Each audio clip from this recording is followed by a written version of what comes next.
$5.14 trillion. That is the daily turnover passing through one institution in Switzerland, 63 owners. None of them are voters. 24 floors of concrete and dark glass overlooking a quiet rail station in Basel. Diplomatic immunity granted by treaty. Tax exemption written into Swiss federal law, founded in 1930. Every system has an architecture. Most people see the facade. This is what is underneath. Hjalmar Schacht, the man who would later serve as Hitler's economic minister, was its co-architect. The Bretton Woods Conference of 1944 voted to dissolve it. Roosevelt died 7 months later. The dissolution was quietly abandoned. Today, this same institution is running the prototype for the next monetary system, a unified ledger, tokenized cross-border payments, 7 central banks, more than 40 private institutions. First report due first half of 2026. This is the Bank for International Settlements.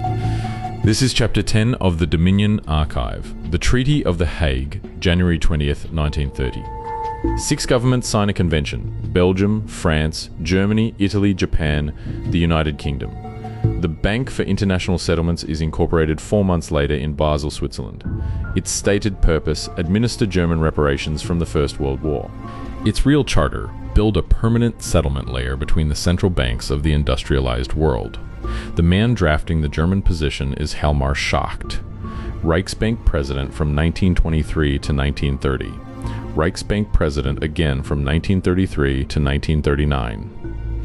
Economics Minister of the Third Reich from 1934 to 1937. Schacht's counterpart in London is Montagu Norman, Governor of the Bank of England for 24 consecutive years. Personal friend of Schacht since the 1920s, godfather to one of his children. The institution they build together has no shareholders other than central banks, no tax obligations, no domestic regulator. Its general meetings are private. Its accounts are denominated not in any sovereign currency but in a unit called the gold franc, defined by weight. By 1933, the political ground beneath the BIS has shifted. Hitler is chancellor. The Reichsbank is now an instrument of the Third Reich. The settlement bank in Basel does not pause, it does not withdraw, it continues, the architecture remains. Only the politics around it change. March 1939, German troops occupy what remains of Czechoslovakia. Within days, an order arrives at the Bank of England, transfer the gold reserves of the National Bank of Czechoslovakia from one BIS account to another. The first account belongs to Czechoslovakia. The second belongs to the Reichsbank. The gold does not physically move. It moves only on a ledger held by the Bank of England in London, from one column to another, from a victim to an occupier. This was denied for decades. In 2012, the Bank of England declassifies internal correspondence from the period. The transfer is confirmed in writing in its own files. CNN reports the documents in 2013. 5.6 tons of gold, recorded value at the time, roughly £6 million sterling. The Bank of England executed the transfer. The instruction came through the Bank for International Settlements. Neither institution had the legal standing to refuse under their own reading of the rules they themselves had written. This is what neutral infrastructure looks like when neutrality has a price. July 1944, Mount Washington Hotel, Bretton Woods, New Hampshire, 44 allied nations. The architecture of the post-war monetary system is being negotiated in real time. The International Monetary Fund will be created here, the World Bank will be created here, and in a session that historians have spent 80 years parsing, the fate of the BIS is put on the table. The Norwegian delegation files the motion, Resolution 5, liquidation of the Bank for International Settlements at the earliest possible moment. The motion is supported by Henry Morgenthau Jr., United States Secretary of the Treasury since 1934, by Harry Dexter White, his chief negotiator, by Franklin Delano Roosevelt himself. The motion is opposed by John Maynard Keynes, leading the British delegation, by Dean Acheson, U.S. State Department. The argument: the BIS is needed for European reconstruction. The argument is procedural. The vote is political. Resolution 5 passes. It is included in the final act of the conference. Signed July 22, 1944. April 12, 1945. Roosevelt dies in Warm Springs, Georgia. Truman is sworn in within 3 hours. Morgenthau resigns the Treasury 2 months later. The dissolution does not happen. There is no public reversal, no second resolution, no vote. The bank simply continues to operate. By 1948, the question is no longer in front of any government. The Marshall Plan is being administered. Europe is being rebuilt. The Bank for International Settlements is, quietly, the institution doing the settling. A treaty signed by 44 nations was set aside without a signature. That is the historical record. Carroll Quigley, professor of history at Georgetown University from 1941 until his death in 1977. In 1966, Macmillan publishes his 1,500-page work, Tragedy and Hope, A History of the World in Our Time. 1,348 pages, the text covers the 20th century in granular institutional detail. Inside it, in Chapter 20, Quigley describes the BIS in language no other tenured historian would put on a page for another 3 decades. He calls it the apex of a system of financial control in private hands. He describes its purpose as creating a world system of financial control able to dominate the political system of each country and the economy of the world as a whole. He names the men, he cites the meetings, he documents the structure. Quigley was not a fringe figure. He held a doctorate from Harvard, he taught at Princeton and at the Naval Academy.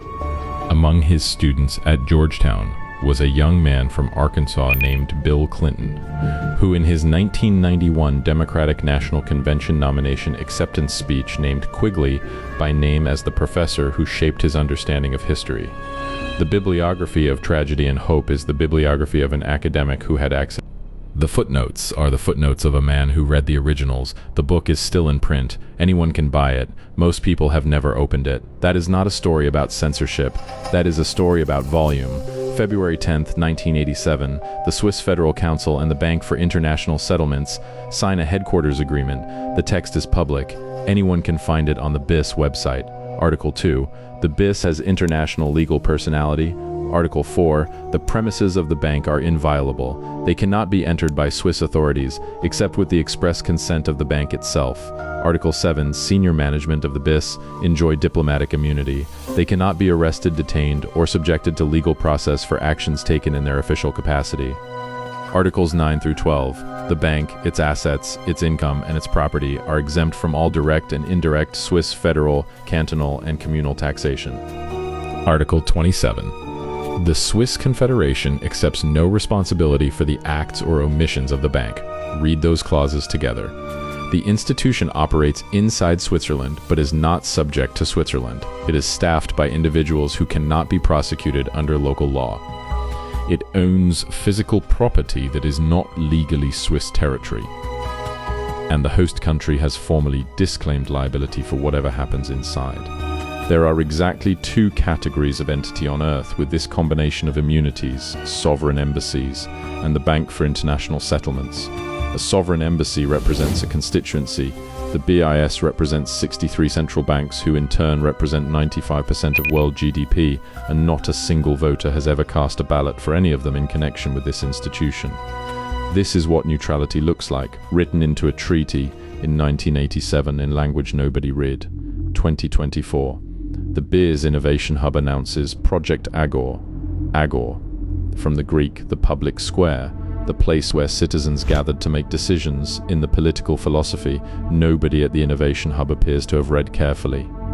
7 central banks join the project: the Federal Reserve Bank of New York, the European Central Bank, the Bank of England, the Bank of Japan, the Bank of Korea, the Bank of Korea, the Bank of Mexico, the Swiss National Bank. More than 40 private institutions, commercial banks, payment networks, technology firms. The stated objective: a unified ledger, tokenized commercial bank deposits, and tokenized central bank money on the same programmable infrastructure, settling cross-border payments in seconds rather than days. The technology already exists. The BIS has been running it. mBridge, a parallel project for cross-border wholesale payments, processed $55.5 billion in cumulative settlement before the BIS withdrew from it in 2024. The official reason given was technical maturation. The unofficial reading in the policy press of the time was concern that mBridge was being used by BRICS member states to settle transactions outside the dollar clearing system. The BIS exited mBridge, it kept Agor. The first formal report from Project Agor is scheduled for the first half of 2026. What is being built is not a payments app. It is the settlement layer of the next monetary system, programmable money, tokenized everything.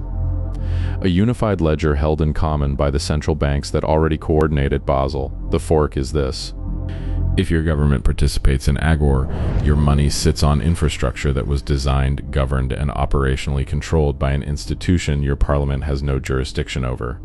If your government does not participate, your country settles outside the dominant system at higher cost and lower speed. In a network of jurisdictions the policy press calls fragmenting, there are no third options on the timeline as it currently stands. The Bank for International Settlements has been the connective tissue of central banking for 96 years. It survived its founding under the gold standard. It survived the rise of the Third Reich. It survived a unanimous Allied resolution to dissolve it. It survived the collapse of Bretton Woods in 1971 and the move to floating currencies. It survived 2008. It survived the pandemic. It does not lose elections. It does not face referenda. It does not appear in any constitutional document of any country on earth. The bank you never voted for is building the money you will never escape, founded by men who never ask permission, protected by laws that name no one, running prototypes nobody approved. The bank you never voted for is building the money you will never escape. Money, power, collapse, dominion does not speculate, we trace.